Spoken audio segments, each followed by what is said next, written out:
మన ప్రభువైన యేసయ్య నామములో కల్వరి కుటుంబం నుండి మీ అందరికీ మా యొక్క హృదయపూర్వక వందనాలు తెలియజేస్తూ ఉన్నాం.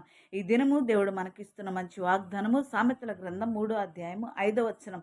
నీ స్వబుద్ధిని ఆధారము చేసుకొనక నీ పూర్ణ హృదయముతో యెహోవా యందు నమ్మకముంచుము.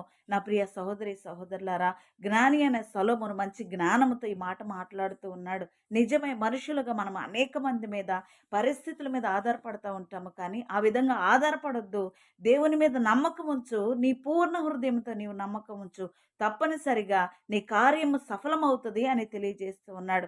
ఎంతమంది దేవుని మీద ఆధారపడుతూ ఉన్నాం. మన ఆలోచన చొప్పున వెళితే సమస్తము కూడా ఫెయిల్ అవుతది.